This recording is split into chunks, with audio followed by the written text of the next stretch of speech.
our current hypothesis is that because of the nutrient density and the healthiness of this diet, that their red blood cells, instead of living on average 110 days, which is the kind of the average, that their red blood cells are living 120, 130 days maybe, and giving that red blood cell more time to glycate.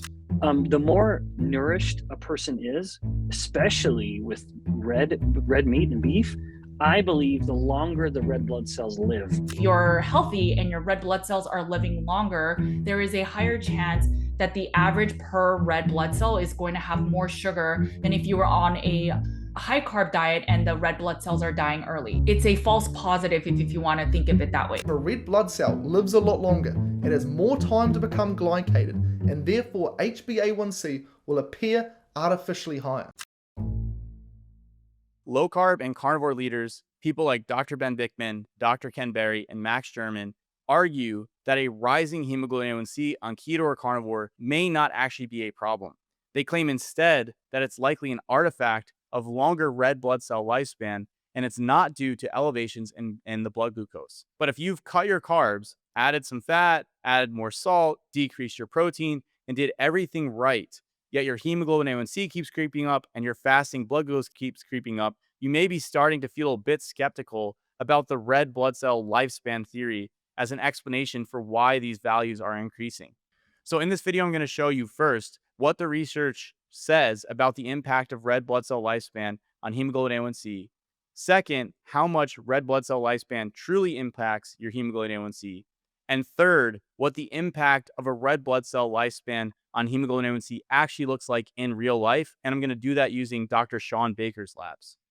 Now, before we get started, if you're looking to transition off of your low carb diet to optimize your fasting blood glucose readings and your hemoglobin A1c values, I created a free pro-metabolic diet calculator and food guide to help you design a metabolism supportive diet that's specific to your individual needs. So you can grab it by using the link in the description. All right, to start, there's a couple things that we need to put up front here. We need to steel man here, and that is this overarching theory of red blood cell lifespan and hemoglobin A1c. First things first, hemoglobin A1c is a measure essentially of your 90-day average blood glucose. And the way it works is your red blood cells have a protein in them called hemoglobin. That's what carries oxygen throughout the blood. As your red blood cells circulate over their lifespan, they are exposed to the glucose in the blood. And the more glucose they're exposed to, the more of that hemoglobin that gets glycated, that has a glucose attached to it. So basically, the higher your blood glucose readings will be, the higher the hemoglobin A1c values. The better your blood glucose readings are, the lower they are, the lower the hemoglobin A1c values. Now, the thing that's important to consider here, and this is a large part of the argument of the carnivore and low carb community around this red blood cell lifespan, is if the red blood cells live for a longer period of time, they would on average be exposed to more glucose, which would allow for more glycation of hemoglobin. So if you have long living red blood cells, then hemoglobin A1c values could actually be artificially increased just because the red blood cells were living longer, but it not necessarily because the blood glucose values were higher. So they posit essentially that people are so healthy on keto and carnivore diets that their red blood cells are just living for so long that the hemoglobin A1c values are rising because of this high level of health and these extremely long living red blood cells. Now, here's the thing about that. I haven't seen any evidence, and I did look in the research, and if anybody has studies, I'm happy to look at them. But I haven't seen any evidence in the research showing that people who are on a keto or carnivore diet or a low carb diet have red blood cells that live longer than somebody who's a normal, healthy individual with carbohydrates in their diet. Nor have I seen any studies show that embarking on those diets increases the lifespan of red blood cells. So if we happen to have that research, great, happy to look at it. But so far, I haven't seen that research. I don't think it actually currently exists. So we just have this theory that that's the case. We're assuming that on these diets, red blood cells live longer, and that's why hemoglobin A1c is bumping up. And that's a big assumption because we have no data to support this. The next piece is, and this is what I'm going to talk about in this video, a longer red blood cell lifespan doesn't actually significantly impact hemoglobin A1c values. So what we're going to see here, I'm going to show you with the research that the red blood cells, even if they live longer, don't massively impact the hemoglobin A1C values. And on top of that, the research that these carnivores are citing is showing that shorter living red blood cells have artificially lower hemoglobin A1Cs, but not that longer living red blood cells have artificially higher hemoglobin A1Cs. So the first piece of evidence that we can go to here comes out of Max Sherman's video titled, "Why Are These Carnivores Becoming Diabetic?" And in this video, he's looking at two different carnivore influencers who have elevated hemoglobin A1C values, where they're at a level that's concerning because they're in the pre-diabetic range, right? So this is not ideal. And what he goes on to do is he cites a paper in this video titled "Addressing Shortfalls of Laboratory Hemoglobin A1C Using a Model that Incorporates Red Blood Cell Lifespan." Basically, what this paper shows is that hemoglobin A1C is impacted by red blood cell lifespan, but it's mainly impacted by red blood cell lifespans that are shorter than 90-day timeframes. So it doesn't actually look at the impact of hemoglobin A1C or of red blood cell lifespan greater than 123 days, which is greater than your average red blood cell lifespan on hemoglobin A1C values, because in this population of 130 people, which again, this population is also type 1 and type 2 diabetics, there were only 2 people that had red blood cell lifespans that were greater than 123 days or average red blood cell lifespans that were greater than 123 days. So this is not supportive. This paper does not support the idea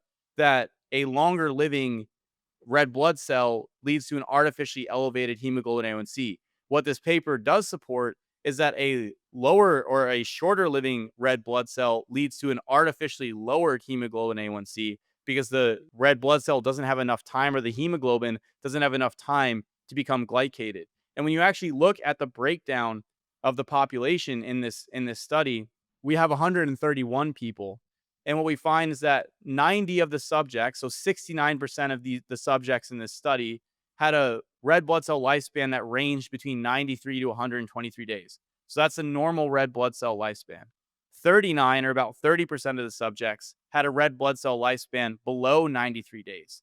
And in 2 subjects, about 1.5% of the sample in this study had a red blood cell lifespan over 123 days.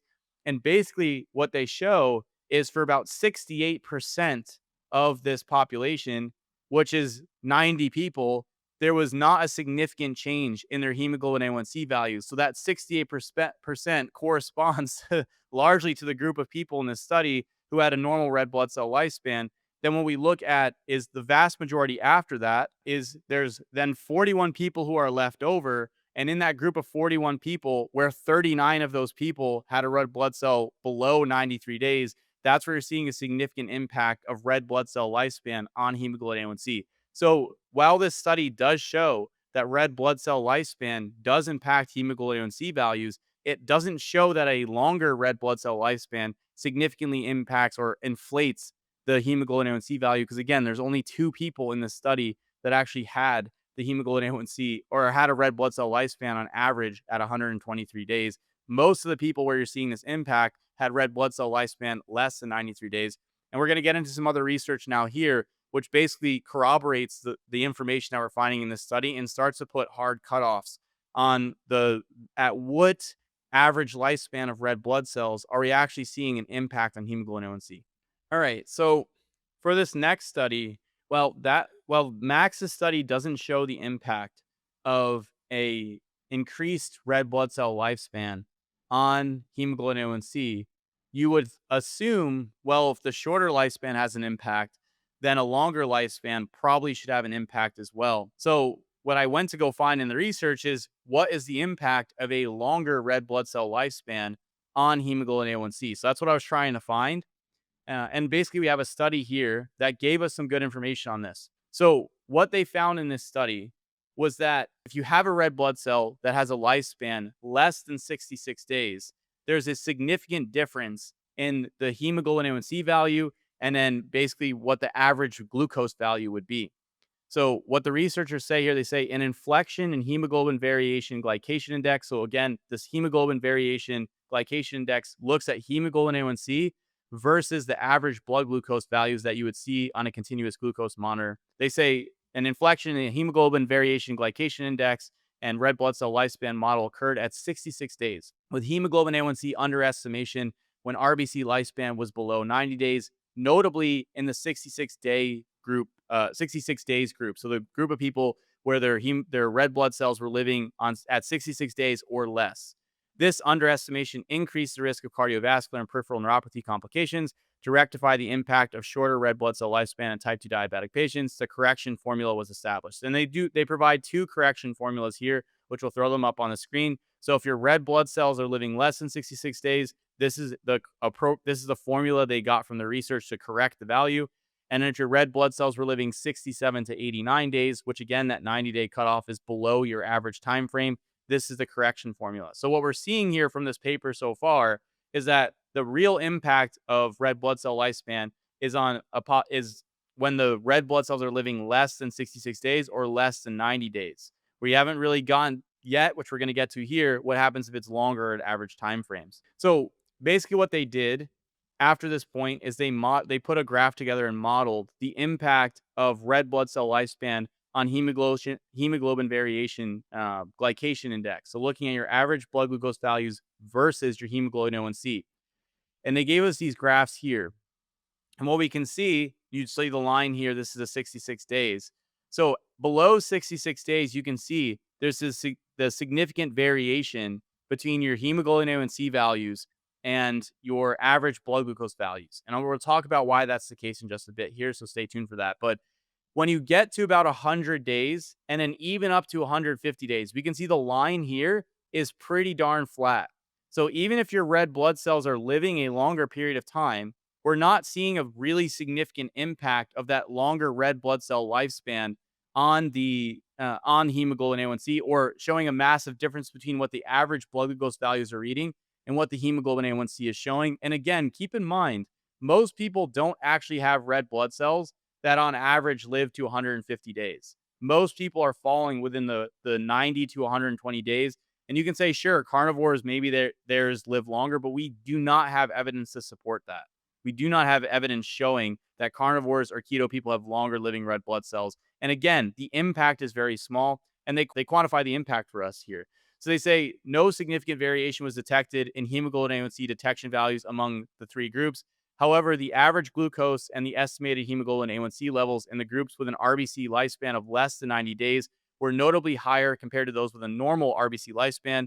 The median hemoglobin variation index of the 3 groups were negative 0.855, negative 0.415, and 0.02 respectively. Consequently, the reduction in RBC lifespan could lead to significant underestimation of blood glucose levels in type 2 diabetic patients, particularly in those with an RBC lifespan of less than 66 days. So that negative 0.020 value, that is the actual variation that we see for hemoglobin A1c compared to your average blood glucose values in a group of people who have a normal red blood cell lifespan that's greater than 90 days. So when you're greater than 90 days, you're not seeing a significant variation. Again, the graph is showing us here a shift. They're showing us this impact all the way up to 150 days, which again, 150 days would be a very extreme lifespan for a red blood cell compared to the norm, which is 90 to 120 days. So and we're going to talk about why this relationship doesn't carry forward in the next papers here. Why does a red blood cell lifespan that's less than 90 or less than 66 days lead to a significant impact in hemoglobin A1c? But then if you have a red blood cell that lives to 120 days, there's not this massive difference. And then also, how much does the red blood cell lifespan actually impact hemoglobin A1c values? Like, can we quantify this in terms of a percentage? And actually we can, which is really cool. There's a study here titled Red Blood Cell Lifespan Less Than 74 Days Can Clinically Reduce Hemoglobin A1c Levels in Type 2 Diabetics. And so basically what they did in this paper is they divided a group of people into 4 different quartiles. So quartile 1 had a red blood cell lifespan less than 75 days. So the red blood cells were living less than 75 days. Quartile 2 had a group of people where their red blood cell lifespans were living between 75 to 89 days. Quartile 3 had a group of people where their red blood cell lifespans were living 90 to 111 days. And in quartile 4 had a group of people whose red blood cells were living greater than 112 days. So 112 days or greater. And basically what they did with this research is they then looked to quantify the impact of red blood cell lifespan on hemoglobin A1c values. And they gave us this nice graphic here. And basically what we see is the total, so when you average all the groups together, the red blood cell lifespan contributes about 6.5% variation to the hemoglobin A1c, right? So about 6.5% of the hemoglobin A1c value is determined by red blood cell lifespan, which, okay, you say, okay, well, that's pretty significant. But when you actually look at the different quartiles, the reason that the average came out to 6.5% is because in quartile one, when you had the lifespan less than 75 days, you had a 14% contribution of the lifespan to the hemoglobin A1c value. But when you get to quartile two, which is essentially from 75 days all the way up to 112 days. So you have quartile two, quartile three, quartile four, which is from 75 days all the way to greater than 112 days. What we see is the actual contribution of red blood cell lifespan to the hemoglobin A1c value is around 1%. So in quartile two, it's 0.9%. In quartile three, it's 0.8%. And then in quartile four, it's 1.13%. We're actually seeing a really small impact of red blood cell lifespan on hemoglobin A1c in more normal red blood cell lifespan ranges. It's only in the low range that we're seeing this significant impact on hemoglobin A1c values. And the researchers here actually describe why this occurs. And so basically what they say here, they go on to say patients with a red blood cell lifespan less than 74 days, which was in quartile one group, the contribution of red blood cell lifespan was 14.7%, while that in the quartile two to quartile four groups was only about 1%. These results indicate that only a shorter red blood cell lifespan could cause a clinically significant difference in hemoglobin A1c, which can be explained by the fact of insufficient glycosylation of hemoglobin exposed to certain blood glucose levels. So basically what they're saying here is that when the red blood cells don't live long enough, they're not able to actually accumulate enough glycation from the blood glucose levels. So it leads to an artificially lower hemoglobin A1c value in people who have red blood cells that are living a shorter time, less than the 74 days. And in the other study, we saw less than 66 days. 66 days was the cutoff. So we're seeing around the same points. It's somewhere around 70 days. They say this phenomenon can be explained by the fact that the shorter red blood cell lifespan results in insufficient glycosylation of hemoglobin exposed to certain blood glucose levels. So again, the hemoglobin is not exposed to the blood glucose long enough to accumulate appropriate amounts of glycation to give you a reasonable estimation with a hemoglobin A1c value if they're living less than 70 days. They further go on to say Tahara et al. Elucidated the relationship between the change in hemoglobin A1c and the time after exposure to a certain blood glucose level. And they also found that the average time it takes for hemoglobin A1c values of type 2 diabetic patients with baseline hemoglobin concentrations of more than 12% to drop by 90% is about 70 days or so. This study suggested that the time for hemoglobin to reach a sufficient glycosylation level is about 70 days at a certain blood glucose level. Additionally, this result was consistent with our study, both of which strongly indicated the hemoglobin A1c test values in type 2 diabetic patients with an RBC lifespan less than 74 days cannot truly reflect their blood glucose levels, resulting in long-term poor blood glucose control. So basically what happens, once the red blood cells reach about 70 days, they've had enough time to undergo appropriate glycosylation, and then the hemoglobin A1c values start to become much more realistic, and there's not that much variation based on the average glucose levels. It's just when you have a shorter red blood cell lifespan, you can't get enough glycosylation. So what we're not seeing a relationship that is linear. And in Max's video and some of the other carnivores are assuming a linear relationship between red blood cell lifespan and hemoglobin A1c. Whereas as your red blood cells get older, the hemoglobin A1c value is just going to continue to get inflated artificially because they're more exposed to glucose. What we're actually seeing is a curve where there's an inflection point. So what happens is up to a certain point, there's an impact of red blood cell lifespan on hemoglobin A1c. And then after that point, the relationship disappears. And that's exactly what we saw in this paper here, in this graph here, right? We see a curve where at a lower level, significant impact. And then as you move forward, you're not really seeing that same impact anymore as the red blood cells increase in their lifespan. And again, it's due to a lack of ability for the red blood cells to have glucose attached to it if they're too young. So basically that's what we're seeing. Now, the final question is, if you are somebody who has an elevated hemoglobin A1c value, right? And you're on a carnivore or keto diet, what is your true estimated hemoglobin A1c based on this information? And so what I've done is I took Dr. Shawn Baker's labs from his 2018 podcast with Rob Wolf. This was after Shawn Baker had spent 15 months on carnivore. And he says it directly in the transcript of this podcast. The podcast is titled Episode 385 of the Paleo Solution, Dr. Shawn Baker, Carnivore Diet, and Dr. Baker's blood work. So you guys, this is the reference. You can go check out the podcast. If you open up the transcript within the first couple paragraphs, Dr. Shawn Baker says that these are the labs that he took after doing carnivore for 15 months continuously. And basically what we find on Shawn Baker's labs are his fasting glucose is 127 milligrams per deciliter. So it's super high. This is not ideal at all. And Ethan and I just made a podcast discussing what this looks like in terms of cardiovascular risk and all-cause mortality and stuff when you get your fasting glucose at this level. It's not very good. The next thing we see is his blood urea nitrogen, which is bumped up, which I think this is because he's pushing gluconeogenesis pretty heavily with the high protein intake. So we see a high fasting glucose. And then on top of that, what we see is a hemoglobin A1c of 6.3%. So it's like, this is quite a high hemoglobin A1c. It's actually not a great hemoglobin A1c at all. And neither is that fasting blood glucose. If we look at a hemoglobin A1c value to estimated average glucose, right? So this is from the American Diabetes Association. The formula is right here to figure out your estimated average glucose from the A1c.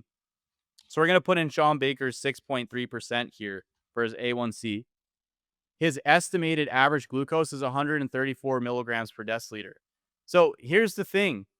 If he's running a fasting blood glucose of 120 or 126 milligrams per deciliter, and then he's having a meal, he's going to bump up a little bit after that meal, even if there's no carbs, and especially if it's a lot of protein.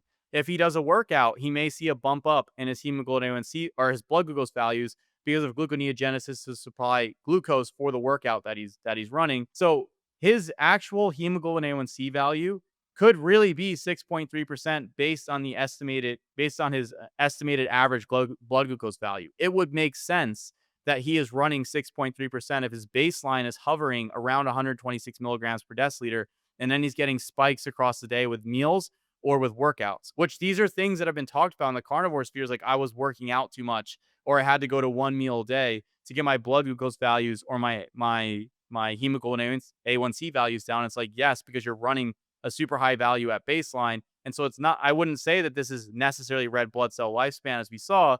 This is just running high blood glucose values as a feature of the diet. But either way, with that said, let's give Dr. Shawn Baker the benefit of the doubt here. And let's see, based on the data that we have, and we assume that his red blood cells are living longer than 112 days, what would his actual hemoglobin A1c value? So in the red blood cell lifespan with greater than 112 days from the paper that I cited in this video, there was a 1.13% contribution of red blood cell lifespan to the hemoglobin A1c. So essentially, taking the 1.13% and we take Shawn Baker's hemoglobin A1c of 6.3%, what we find is that Shawn Baker's adjusted true hemoglobin A1c value using this information is about 6.229%, assuming his red blood cells are living at least 112 days. So it's not a massive difference. He still has a high hemoglobin A1c. This is not ideal at all. This is highly problematic. Now, the next thing is, let's say we give Shawn a margin of error. Let's say we take that 1% and we make it 3%. So we give him a 3 times margin of error here. That means that Shawn Baker's true hemoglobin A1c at the time of this labs would be 6.1%. Again, this is not affecting the hemoglobin A1c and bringing it back to 5.4 or less or 5.6 or less. He's still in the 6s for his hemoglobin A1c based on the adjustment here with a 3 times margin of error, which again, this is really not great. This is not a great outcome. This is not a good fasting glucose, nor is this a good hemoglobin A1c value. So now that you know the red blood cell lifespan theory doesn't seem to be a solid explanation for why your hemoglobin A1c rises on your keto or carnivore diet. Next, you'll want to know why your fasting blood sugar rises on your keto or carnivore diet so you can understand what's actually causing this rise in your hemoglobin A1c. Watch this next video where I'll show you why your fasting blood glucose increases on a keto and carnivore diet and what you can do to reverse it and thus lower your hemoglobin A1c value.